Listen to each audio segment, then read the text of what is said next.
मरे को भी नसीब नहीं रास्ता। ये कोई फिल्मी डायलॉग नहीं बल्कि बैतूल जिले के काल डोंगरी गांव की जमीनी हकीकत है, जहां बीते 5 साल से ग्रामीण शमशान तक पहुंचने के लिए एक अच्छी सड़क की मांग कर रहे हैं, लेकिन हर बार सुनवाई के नाम पर सिर्फ आश्वासन मिलता है। दबंगों ने रास्ते पर कब्जा कर रखा है और अधिकारी आज तक मौके पर झांकने तक नहीं आते। यह हाल है उस जिले का जहां 5 बीजेपी विधायक, एक सांसद और अब प्रदेश अध्यक्ष तक भाजपा से है। बावजूद इसके ग्राम काल डोंगरी के ग्रामीण बीते 5 साल से शमशान घाट तक जाने के लिए अच्छी सड़क की मांग कर रहे हैं। आपको बता दें, भैंसदेही जनपद क्षेत्र के ग्राम काल डोंगरी के ग्रामीणों की ये लड़ाई जीवन और मृत्यु के बीच की है। शमशान तक पहुंचने वाला रास्ता दबंगों के कब्जे में है। मामले में ग्रामीणों का कहना है कि सीमांकन में गड़बड़ी के चलते रास्ता पूरी तरह बंद हो गया। अब हालत यह है कि कोई भी अंतिम यात्रा निकालनी हो तो अर्थी ले जाना खुद में एक चुनौती है। कई बार शव गिरने की घटनाएं हो चुकी है। बीते 5 वर्षों में ग्रामीणों ने कलेक्टर से लेकर तहसीलदार और आरआई तक सभी अधिकारियों को आवेदन दे दिए, पर आज तक कोई स्थायी हल नहीं निकला। अब थक हार कर अब ग्रामीणों ने प्रभारी मंत्री नरेंद्र शिवाजी पटेल से मिलकर अपनी समस्याओं को सामने रखा। मेरा नाम बल्केश कुमार नागले है। मैं ग्राम पंचायत कालडोंगरी में उप सरपंच पद पे हूँ। क्या समस्या आ गई कि आपको प्रभारी मंत्री से मिलना आना पड़ा इतनी भारी संख्या में जनता को लेकर? ग्राम पंचायत कालडोंगरी में जो बानेर मार्ग जाता है, जो शमशान घाट मुक्ति धाम के लिए रोड है, वो रोड के लिए हम 5 सालों से कलेक्टर, एसपी ऑफिस और एसडीएम, तहसीलदार के पास में घूम रहे हैं, लेकिन हमारी समस्या का आज तक निराकरण नहीं हुआ है। जबकि वो कई किसानों का वहाँ से जाने का एकमात्र रास्ता है। आज भी वो रोड बंद है।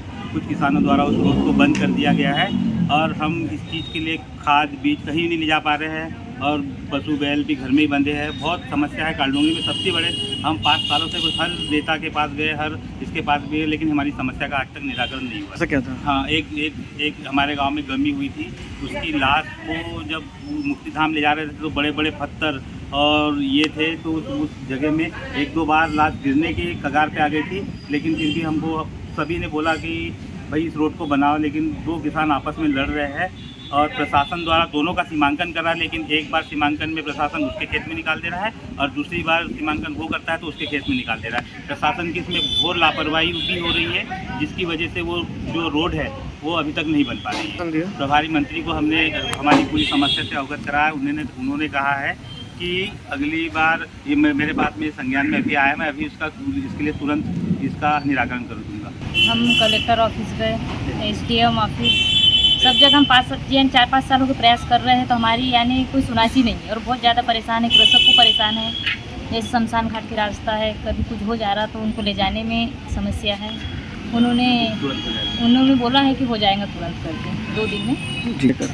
5-6 साल। मुख्यमंत्री डॉक्टर मोहन यादव जी ने लगातार प्रयत्न कर रहे हैं जी। और सामाजिक रूप से भी हमारा प्रयत्न है कि प्रत्येक गांव में सर्व समाज का मुक्तिधाम का निर्माण हो। उसके लिए मनरेगा के तहत भी हम पैसा दे रहे हैं, अन्य योजनाओं से भी पैसा दे रहे हैं। यदि अभी एक पर्टिकुलर शिकायत प्राप्त हुई है उसको हम दिखवा लेते हैं, उसका समाधान निश्चित नहीं। वहाँ तो जीने की नहीं है, वहाँ तो मरने की। तो निश्चित रूप से हमारे अंतिम संस्कार के केंद्र भी भारतीय संस्कृति में महत्व रखते हैं जी। तो निश्चित रूप से ऐसे मुक्तिधाम के लिए एक सुचारू व्यवस्था हो, आने जाने के लिए भी व्यवस्था हो। तो शिकायत प्राप्त हुई उसका तत्काल निश्चित रूप से उसके समाधान करने के लिए हमने